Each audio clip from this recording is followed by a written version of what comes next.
Hello students, आप सभी का एनसीईआरटी गणित कक्षा 10वीं में स्वागत है। और आज कक्षा 10वीं की गणित का शुभारंभ हो रहा है और ये इसका पहला वीडियो लेक्चर है जिसमें हम अध्याय 1 वास्तविक संख्याओं का परिचय देखने वाले हैं। परिचय का मतलब होता है भूमिका, यानी हम पहले ये पढ़ेंगे कि इस अध्याय को पढ़ने के लिए हमें क्या क्या जानना जरूरी है। इसे हम अपनी भाषा में बेसिक भी कहते हैं, मूलभूत जानकारियां भी कहते हैं, जिन्हें कुछ कुछ तो आपने कक्षा 9वीं में पढ़ी हुई है, लेकिन उनको यहाँ पे दोहराना जरूरी है। इससे क्या होगा कि हम जो भी उदाहरण पढ़ेंगे, जो भी प्रश्नावली का कोई भी प्रश्न पढ़ेंगे, तो वो हमें कम से कम समझ में आएगा और फिर हम उसका सॉल्यूशन कर पाएंगे। और हो सके तो एक अच्छी सी नोटबुक बना लेना। जो भी मैं लिखवाता हूँ, जिस तरीके से मैं सॉल्यूशन करवाऊंगा, जिस तरीके से मैं हल करवाऊंगा, आपको एक एक चीज अच्छे से देखना है, क्योंकि जिस तरीके से टॉपर सॉल्यूशन करता है, किसी भी सवाल का हल करता है, उसी तरीके से मैं आपके सामने यहाँ पे हल करूंगा कोई भी सवाल। कहाँ क्या लिखना होता है, कैसे भाषा लिखनी होती है, इसलिए पेपर पेन पे जो मैं पढ़ा रहा हूँ उसी तरीके से आपको अपनी नोटबुक में लिखना है।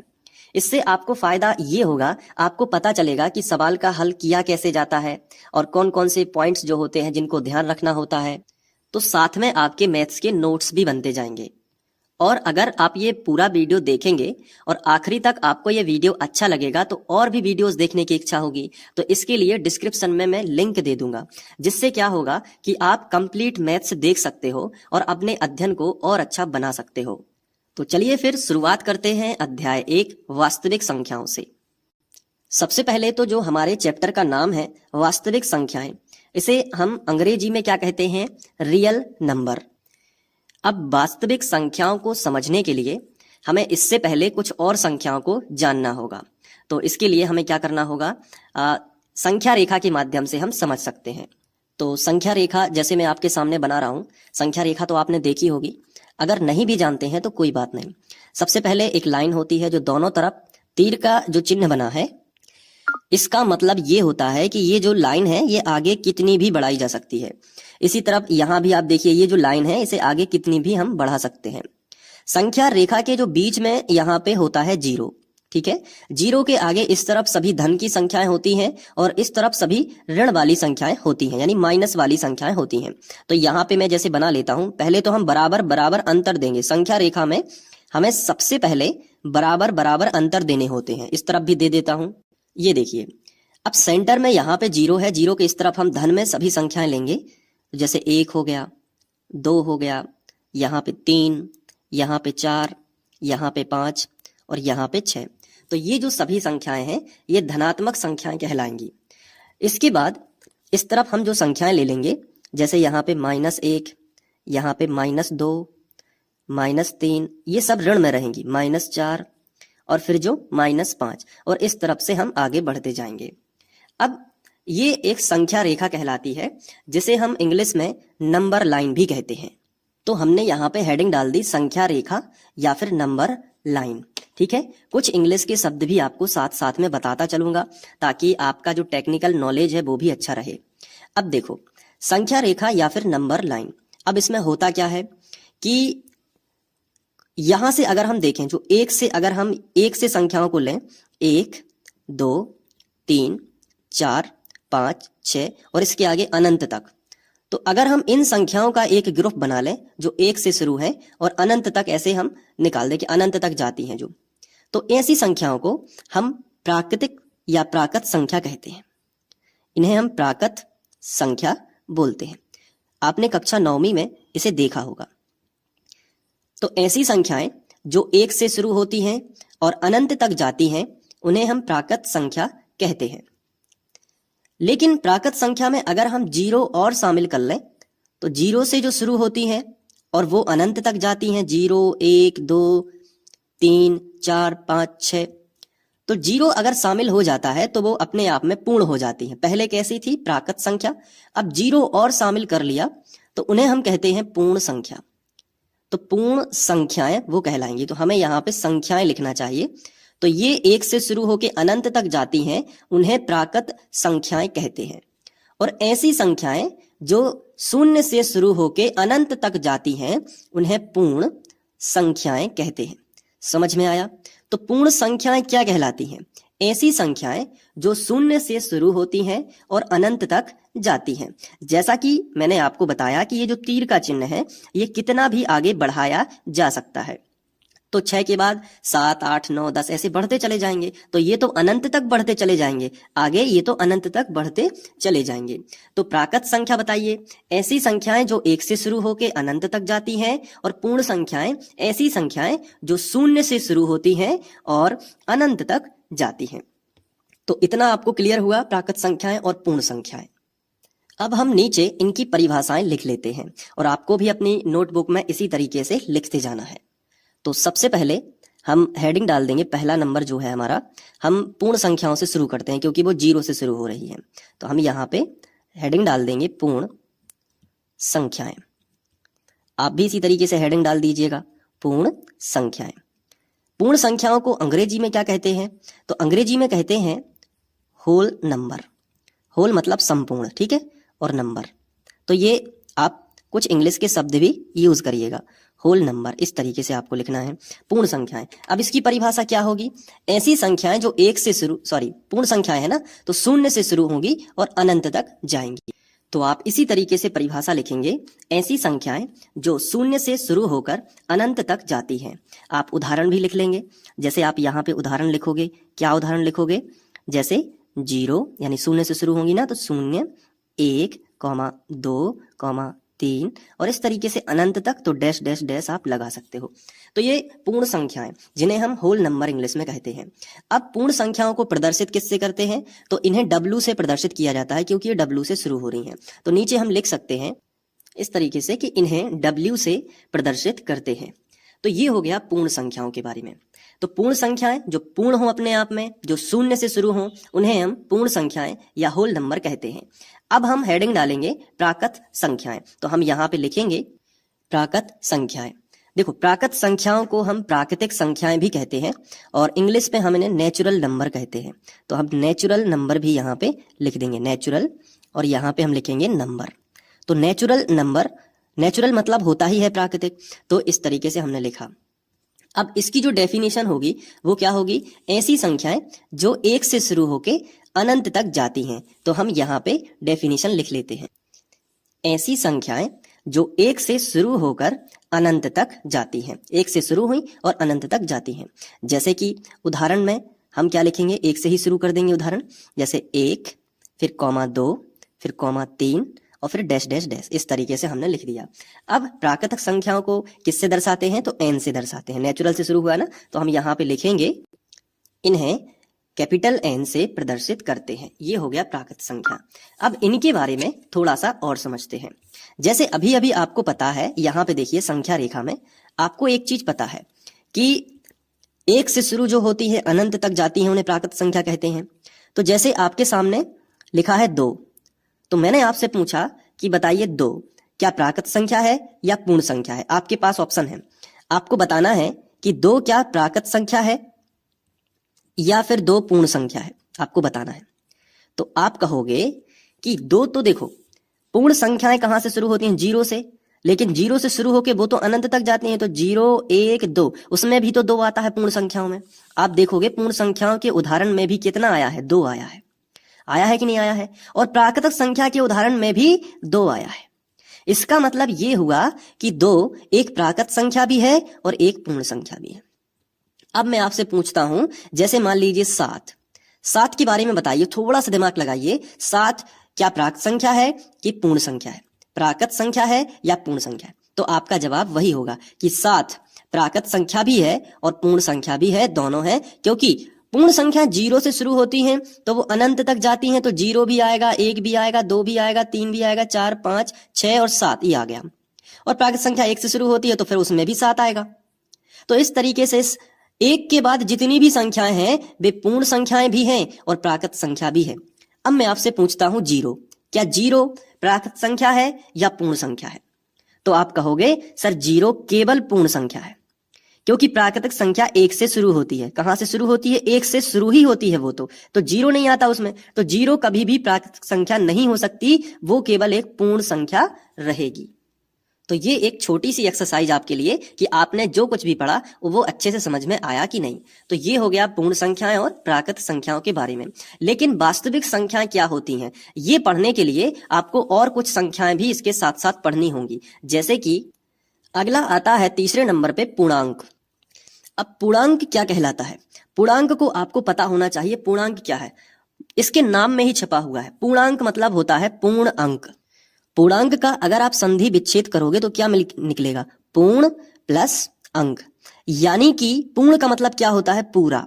यानी कि पूरा एक अंक आपके सामने होगा, ना वो आधा होगा, ना एक चौथाई होगा, ना एक तिहाई होगा, सीधा का सीधा एक पूरा अंक होगा।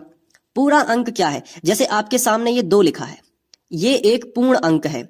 लेकिन आपके सामने 2/3 लिखा है, तो ये एक पूर्ण अंक नहीं है और ये एक पूर्ण अंक है। जैसे आपके सामने लिखा है 4.2, तो ये भी एक पूर्ण अंक नहीं है। तो पूर्ण अंक क्या होता है? ना उसमें बटे होता है, ना उसमें दशमलव होता है, पूरा साबुत एक अंक होता है। उसे ही क्या कहते हैं? पूर्णांक। तो पूर्णांक भी यहाँ पे 2 प्रकार के हो सकते हैं। सबसे पहले तो पूर्णांक की डेफिनेशन क्या होगी? कई बच्चे पूर्णांक की डेफिनेशन नहीं जानते हैं, तो वो हम लिख लेते हैं। तो उसको लिखने के लिए या उसको समझने के लिए आपको पहले संख्या रेखा पे जाना होगा। ये देखिए, ये संख्या रेखा है। तो शून्य भी एक पूर्णांक है, इतना याद रखना है। शून्य सहित धनात्मक, ये देखो इस तरफ जो भी लिखा है ये क्या है? ये सब धनात्मक संख्याएं हैं और ये जो है ये ऋणात्मक संख्याएं हैं। तो शून्य सहित सभी धनात्मक संख्याएं और ऋणात्मक संख्याएं, इन सभी का एक समूह बनेगा जिसे पूर्णांक कहते हैं। देखो, शून्य भी एक पूर्णांक है, 1 भी पूरा एक अंक है, 2 भी पूरा अंक है, 3 भी है। तो ये धनात्मक संख्याएं पूरी पूर्णांक हैं जो संख्या रेखा में दिख रही हैं। और इस तरफ भी देखो, ये सभी पूर्णांक हैं, भले इनमें माइनस लगा है लेकिन है तो पूरा अंक। 4.2 तो नहीं लिखा, 4/3 तो नहीं लिखा, पूरा साबुत 4 लिखा है, तो ये ऋणात्मक संख्याएं होंगी। तो यहाँ पे देखो, पूर्णांक की जो परिभाषा बनेगी वो होगी, तो यहाँ पे परिभाषा बनेगी कि शून्य सहित सभी धनात्मक और ऋणात्मक संख्याओं के समूह को पूर्णांक कहते हैं। अब पूर्णांक को हम इंग्लिश में इंटीजर कहते हैं। तो आप यहाँ पे कोष्टक लगा के लिख भी सकते हो, मैं यहाँ पे लिख देता हूं इंटीजर्स यानी पूर्णांक। तो पूर्णांक को हम जेड से भी प्रदर्शित करते हैं। किससे प्रदर्शित करते हैं? जेड से। तो हम आगे लिखेंगे इसे जेड से प्रदर्शित करते हैं। तो ये जो है पूर्णांक की डेफिनेशन है। इसके आगे आप चाहो तो और भी लिख सकते हो। जैसे पूर्णांक में दशमलव नहीं होता, तो यहाँ पे हम लिख सकते हैं कि इसमें कोई दशमलव बिंदु नहीं होता। ठीक है, तो ये पूर्णांक हो गया। अब संख्या रेखा पर एक बार नजर डालते हैं। ये देखिए, शून्य सहित ये हैं सब धनात्मक संख्याएं और ये हैं सब ऋणात्मक संख्या। इनका जो समूह है उसे हम इंटीजर्स कहेंगे, यानी कि पूर्णांक कहेंगे। पूर्णांक को हम जेड से प्रदर्शित करते हैं, इसमें कोई दशमलव बिंदु नहीं होता है। तो ये याद करने में भी आसानी होगी कि शून्य सहित सभी धनात्मक और ऋणात्मक संख्याओं के समूह को पूर्णांक कहते हैं। अब जो धनात्मक संख्याएं होती हैं और जो ऋणात्मक संख्याएं होती हैं, इस आधार पर हम पूर्णांक को विभाजित कर सकते हैं। कैसे? जैसे पहला हम ये लिख सकते हैं कि पूर्णांक 2 प्रकार का होता है। पहला हम लिख सकते हैं धनात्मक पूर्णांक, और इसमें आप लिख सकते हो कि इसमें सभी धनात्मक संख्याओं का समूह होता है। तो इस तरीके से हमने लिखा कि इसमें सभी धनात्मक संख्याओं का समूह होता है। आप इसके उदाहरण भी दे सकते हो। ठीक है, जैसे उदाहरण, धनात्मक संख्याओं में आप लिखोगे 1, ये धन का है, ये 2, ये 3 और डैश डैश डैश। इसी तरीके से आप लिख सकते हो ऋणात्मक पूर्णांक, और इसमें आप लिखोगे कि इसमें सभी ऋणात्मक संख्याओं का समूह होता है। तो इसमें सभी ऋणात्मक संख्याओं का समूह होता है।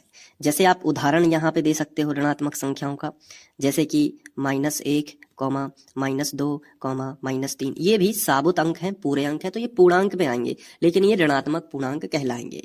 अब आपके दिमाग में सवाल आ रहा होगा कि सर शून्य तो शामिल ही नहीं हुआ, तो शून्य पूर्णांक है क्या? तो आप यहाँ पे एक नोट लिख सकते हो। ये देखिए, इस तरीके से आप अपने नोट्स में लिख लेना नोट, और इसमें लिखना है कि शून्य ना तो धनात्मक पूर्णांक है ना ऋणात्मक पूर्णांक है, लेकिन एक पूर्णांक जरूर है। तो ये जो भाषा है इससे आपको क्लियर हो जाएगा। शून्य ना धनात्मक पूर्णांक है और ना ही ऋणात्मक पूर्णांक है, परंतु एक पूर्णांक जरूर है। तो ये सब आप नोट कर लेना। इसके बाद हमने पूर्ण संख्याएं पढ़ ली हैं। आप देखिए ऊपर हमने पूर्ण संख्याएं देख ली हैं जो 0 से शुरू हो रही हैं, प्राकृत संख्या देख ली है, पूर्णांक देख लिया है, पूर्णांक को थोड़ा हमने डिस्क्राइब भी कर लिया है ताकि हमें अच्छे से समझ में आ सके। अब हम बात करते हैं परिमेय संख्याओं की। तो परिमेय संख्याएं यानी कि रेशनल नंबर क्या कहलाते हैं, जो बटे के रूप में होती है। जैसे आपने देखा होगा संख्याओं को 2/5 है ना, फिर आपने देखा होगा मान लीजिए 1/5 है ना। तो ये बटे वाली जो संख्याएं होती हैं इन्हें हम कुल मिला के कह सकते हैं कि ऐसी संख्याएं जो p/q के रूप में हो। p/q का मतलब होता है अंश बटे हर के रूप में हो। ऊपर की जो संख्या होती है उसे हम अंश कहते हैं और नीचे वाली जो संख्या होती है उसे हम हर कहते हैं। याद कैसे रहेगा आपके लिए, तो देखो अंश मतलब अंश ऊपर होता है और हर कहाँ चलता है, हर मतलब हल जो खेत में नीचे चलता था। तो जो हल हो जाएगा तो हर हो जाएगा, वो नीचे चलता है तो जमीन में मतलब वो नीचे होगा, तो अंश कहाँ होगा, ऊपर होगा। अंश मतलब ईश्वर का अंश भी आप मान सकते हो, ठीक है। तो अंश और हर, तो बताइए अंश कहाँ रहता है, ऊपर। जैसे एक संख्या लिखी है 2/5 जो कि मैंने अभी आपको समझाई थी। 2/5 एक परिमेय संख्या है, ये तो आप बता दोगे। कैसे बता दोगे, क्योंकि ये बटे के रूप में लिखी है। लेकिन कोई अगर आपसे पूछ ले कि इसमें अंश कौन है और हर कौन है तो क्या आप बता दोगे, तो आप कहोगे जी ऊपर का अंश कहलाता है, तो अंश कितना है 2, और नीचे का क्या कहलाता है हर, तो हर कितना है 5। तो परिमेय संख्याएं कैसी संख्याएं कहलाती हैं, ऐसी संख्याएं जो p/q के रूप में लिखी जा सकें या जो अंश बटे हर के रूप में लिखी जा सकती हैं। तो हम यहाँ पे वही परिभाषा लिख लेते हैं, वे संख्याएं जो p/q के रूप में लिखी जा सकें। अब एक चीज और इसमें ध्यान रखना है कि q कभी भी 0 नहीं होना चाहिए। मतलब क्या है, जैसे अगर हमने लिख दिया 1/0 तो p का मान तो 1 हो गया, लेकिन जो q है उसका मान कितना हो गया 0, तो ये परिमेय संख्या नहीं कहलाएगी। क्यों, क्योंकि किसी भी संख्या के बटे में अगर 0 है तो उसका उत्तर अनंत आता है। क्या आता है बेटा, अनंत आता है। बहुत ध्यान से समझना। तो अगर अनंत उत्तर आ जाएगा तो वो परिमेय संख्या कैसे कहलाएगी। तो अगर कहीं भी लिखा है जैसे 3/0 लिखा है तो आप ये मत कह देना कि ये तो अंश बटे हर के रूप में लिखी है तो ये एक परिमेय संख्या होगी, ऐसा कभी भी नहीं बोलना। क्यों, क्योंकि जो बटे में है वो q का मान 0 है और q का मान कभी भी 0 नहीं होना चाहिए, मतलब हर कभी भी 0 नहीं होना चाहिए। तो हम यहाँ पे परिभाषा में एक चीज और जोड़ देते हैं, वे संख्याएं जो p/q के रूप में लिखी जा सके वो तो परिमेय संख्या है। जहां पे आपको यहाँ पे एक चीज और जुड़ना है कि जहां q जो है वो बराबर ना हो 0 के, मतलब q का मान 0 ना हो, ये आपको यहाँ पे जुड़ना है। और दूसरी बात क्या है कि p और q दोनों ही क्या होने चाहिए, पूर्णांक होने चाहिए, पूर्ण अंक होने चाहिए। जैसे 2 एक पूर्ण अंक है, 5 एक पूर्ण अंक है। पूर्णांक तो मैंने अभी बताया आपको, तो लिखना है कि जहां p और q पूर्णांक हो। तो ये देखिए जहां p और q पूर्णांक होने चाहिए या हो, इस तरीके से। अब इनके एग्जाम्पल देख लेते हैं और आपको बहुत अच्छे समझ में आएगा। जैसे उदाहरण मैं यही लिख देता हूं। जैसे उदाहरण बताइए, कोई भी बटे वाली संख्या आप सोचिए मन में। चलिए ठीक है, जैसे आपने सोचा 5/7, ये एक परिमेय संख्या होगी। जैसे आपने सोचा -1/4, ये भी एक परिमेय संख्या है क्योंकि बटे में 0 नहीं है और पूर्णांक है, 5 भी पूर्णांक है, 7 भी पूर्णांक है, यहाँ पे 1 भी पूर्णांक है और 4 भी पूर्णांक है। लेकिन अगर मैंने यहां पे लिख दिया 0 तो क्या ये परिमेय संख्या है। अगर मैंने लिख दिया 5 तो क्या ये परिमेय संख्या है। अगर मैंने लिख दिया -9 तो क्या ये परिमेय संख्या है। ये सवाल उठता है। तो अब आप कहोगे कि सर ये परिमेय संख्या नहीं है क्योंकि ये बटे में नहीं लिखी है, ये p/q के रूप में नहीं है। अगर आप पहली बार पढ़ रहे हो तो आपके दिमाग में यही सवाल आएगा। लेकिन मैं आपको बताना चाहूंगा कि कोई भी संख्या है जैसे 0 है तो इसके बटे में हम 1 अपने मन से लिख सकते हैं। ध्यान करिए, कभी भी आप तिर्यक गुणा करते हैं तो बटे में 1 बना लेते हैं ना। कोई भी दुनिया की संख्या है उसके बटे में हम 1 अपने मन से ले सकते हैं। जैसे -9 लिखा है तो उसके बटे में हम क्या लिख सकते हैं, 1 लिख सकते हैं। तो अगर हम 0 के बटे में जब 1 लिख सकते हैं और 1 ऊपर तो 0 चल जाएगा, लेकिन q का मान 0 नहीं होना चाहिए, तो q 0 नहीं है, यहाँ 1 है, यहाँ 1 है, यहाँ 1 है। तो 0 भी एक परिमेय संख्या है, 5 भी एक परिमेय संख्या है और -9 भी एक परिमेय संख्या है। क्यों है, क्योंकि इनके बटे में 1 लिखा जा सकता है।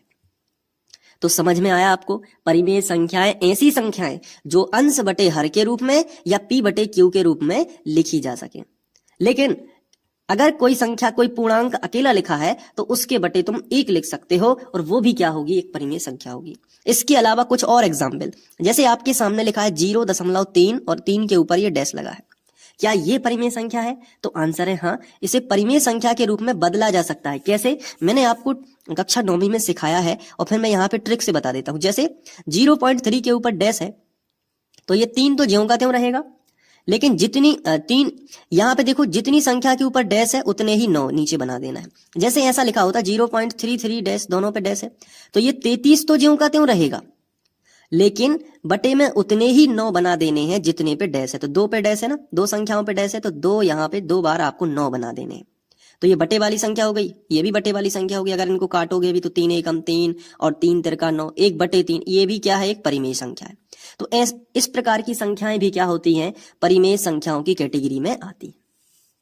तो ये हो गया। अब इनको बदलना मैं अलग से आपको बता दूंगा। अगर आपने 9th क्लास के वीडियोस देखे हैं तो वहां आप देख सकते हो।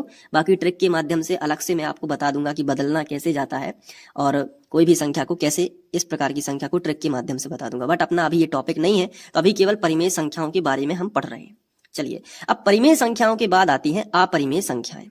तो अपरिमेय संख्याएं यानी कि इर्रेशनल नंबर, और इनको बोलते हैं रेशनल नंबर। दोनों की स्पेलिंग आपको मैं बता देता हूं। ये देखिए, ये रेशनल नंबर और ये इर्रेशनल नंबर, जानकारी के लिए आप याद रख सकते हो। अब परिमेय संख्याओं को किससे दर्शाते हैं तो इनकी जरूरत नहीं पड़ती है, और अपरिमेय संख्याओं के लिए भी जरूरत नहीं पड़ती है, तो ऐसा कोई शब्द नहीं है दर्शाने के लिए, ठीक है। अब अपरिमेय संख्याएं, अपरिमेय संख्याएं इसका उल्टा। अब जैसे इसमें क्या लिखा था कि बे संख्याएं जो p/q के रूप में नहीं लिखी जा सकती है, तो इसमें बोल देना नहीं लिखी जा सकती है। तो हमने लिखा कि वे संख्याएं जो p/q के रूप में नहीं लिखी जा सकती, या फिर ऐसी संख्याएं जो परिमेय ना हो। तो ऐसी भी क्या संख्याएं होती हैं? तो आंसर है हाँ, ऐसी संख्याएं भी होती हैं। देखो, ऐसी संख्याएं जिनके ऊपर रूट लगा हो, जैसे √2, √5, √3 भी हो सकता है, √2 + 2। अगर एक के पास में रूट लगा है लेकिन दूसरा ऐसा लिखा तो भी वो भी अपरिमेय में होगी। मतलब जिन संख्याओं के ऊपर करणी लगी रहती है वो अपरिमेय है, उनको बटे के रूप में नहीं लिख सकते। समझ में आया कि नहीं? अब देखो, इसके साथ साथ करणी 5 जैसे लिखा है तो उसके साथ में अगर 2, तो 2 आप ऐसा नहीं कह सकते कि 2 है तो 2 तो एक परिमेय संख्या है तो करणी 5 + 2 भी एक परिमेय होगा। नहीं, करणी 5 + 2 ये दोनों प्लस में है ना, तो इससे क्या होगा कि एक अपरिमेय संख्या और एक परिमेय संख्या जब जोड़ करती है तो अपरिमेय संख्या ही बनती है। तो ये क्यों है, करणी वाली परिमेय संख्या क्यों है, ये हम प्रश्नावली में सिद्ध करेंगे। कि वहां पे क्वेश्चन है कि सिद्ध करिए कि करणी 5 एक परिमेय संख्या है, या सिद्ध करिए कि करणी 2 सिद्ध करिए कि करणी 5 एक अपरिमेय संख्या है। वो हमें सिद्ध करके बताना पड़ता है। करणी 2 भी अपरिमेय है, तो ये सिद्ध करके हम बताएंगे, तो वहां पे आपको समझ में आ जाएगा कि क्यों है। इसके साथ साथ कुछ और है, जैसे पाई का मान, आप कोष्टक में पाई लिख लीजिए। अगर आपको नहीं पता, ये पाई का चिन्ह होता है। कैसे बनाते हैं पाई का चिन्ह? ऐसे किया और ऐसे कर दिया, ये पाई का चिन्ह है, ठीक है। तो पाई जो है, पाई का मान भी दशमलव के बाद बदलता रहता है और कभी भी समाप्त नहीं होता, इसलिए हम कह सकते हैं कि पाई जो है वो भी अपरिमेय संख्या है। मतलब दशमलव के बाद जो निश्चित ना हो, जैसे आपके सामने कोई संख्या लिखी है 3 दशमलव, लेकिन उसके जो मान है 1, 5, 4, 3, 2, 3, 5, 3, 2 कुछ भी है, लेकिन बदलते जा रहे हैं। ऐसा भी नहीं हो रहा कि कोई क्रम रिपीट हो रहा, जैसे 154, जैसे ऐसा हो 3.154, फिर हो 154, फिर हो 154, तो ये तो निश्चित हम बता सकते हैं, लेकिन यहाँ पे वो भी निश्चित नहीं है। तो ऐसी संख्याएं अपरिमेय संख्याओं की कैटेगरी में आती हैं। क्लियर हुआ कि नहीं? तो हमने उदाहरण दे दिया आपके सामने। अब बात करते हैं कि वास्तविक संख्याएं क्या होती हैं। तो वास्तविक संख्याएं, जो कि हमारे चैप्टर का नाम है रियल नंबर्स, इतनी सारी संख्याएं पढ़ने के बाद अब हम वास्तविक संख्याओं को डिफाइन कर सकते हैं। देखो, वास्तविक संख्याएं 2 संख्याओं से मिलकर बनती हैं, परिमेय संख्याएं। ऐसा मैं पहले डायग्राम आपके सामने बनाऊंगा। परिमेय संख्याएं जो भी हमने पढ़ी हैं, परिमेय संख्या जानते हैं ना आप, ऐसी संख्याएं जो p/q के रूप में, यानी अंश बटे हर के रूप में, प्लस अपरिमेय संख्याएं। अपरिमेय संख्याएं, इन दोनों का मिश्रण ही क्या है? इन दोनों का मिश्रण ही क्या है? वास्तविक संख्याएं हैं। यानी ऐसी संख्याएं जो परिमेय भी होती हैं जिनके अंतर्गत, और अपरिमेय संख्या, दोनों का जो मिश्रण होता है उसे वास्तविक संख्या, यानी अभी तक हमने जितनी भी संख्याएं पढ़ी हैं वो सब क्या है? वास्तविक संख्याएं हैं। चाहे वो 3 हो, चाहे वो √2 हो। 3 एक परिमेय संख्या है क्योंकि इसके बटे 1 लिख सकते हैं। 3 एक पूर्ण संख्या भी है, 3 एक प्राकृत संख्या भी है, 3 एक परिमेय संख्या भी है, और √2 एक अपरिमेय संख्या है। तो अभी तक हमने जितनी भी संख्याएं पढ़ी हैं वो सभी वास्तविक संख्याएं ही थी। तो वास्तविक संख्याओं का जो चैप्टर का नाम है, इसके अंतर्गत अब आप समझ गए होंगे कि हमें परिमेय संख्याएं और अपरिमेय संख्याओं का मिश्रण ही पढ़ना है। जैसे कि अगर आपके सामने लिखा है 4, तो 4 क्या है? तो 4 देखो, 4 तो सबसे पहले प्राकृत संख्या भी है। क्यों है? क्योंकि आपने पढ़ा है कि 1 से शुरू होती हैं और अनंत तक जाती हैं, तो उसके बीच में 4 भी आता है ना। पूर्ण संख्या भी है 4। 4 कैसी संख्या है? एक पूर्ण संख्या भी है, क्योंकि ऐसी संख्या जो 0 से शुरू होती हैं और अनंत तक जाती हैं तो उसमें 4 भी आता है। दिमाग लगाइए थोड़ा सा। और 4 एक परिमेय संख्या भी है। क्यों है? क्योंकि 4 के बटे में हम 1 लिख सकते हैं। क्लियर हुआ ना? तो ऐसी संख्याएं जो परिमेय भी हों और अपरिमेय भी हों, परिमेय हो और अपरिमेय दोनों का मिश्रण हो, उन्हें हम वास्तविक संख्याएं कहते हैं। तो हम लिखेंगे परिमेय संख्याओं और अपरिमेय संख्याओं का मिश्रण ही वास्तविक संख्याएं कहलाता है। तो ये थी वास्तविक संख्याएं। तो जो हमारे चैप्टर का नाम था उसको हमने अच्छे से समझा, क्लियर किया कि क्या है। अब इससे संबंधित अगर कोई डाउट है तो आप कमेंट में छोड़िएगा। वीडियो अच्छा लगा हो तो इसको लाइक करना, और ऐसे ही और वीडियोस अगर देखना चाहते हो तो डिस्क्रिप्शन में जरूर देख लेना, लिंक दी गई है, तो वहां से आप अपना अध्ययन जारी रख सकते हो। पूरी प्लेलिस्ट मिल जाएगी, तो वहीं से आप क्रम से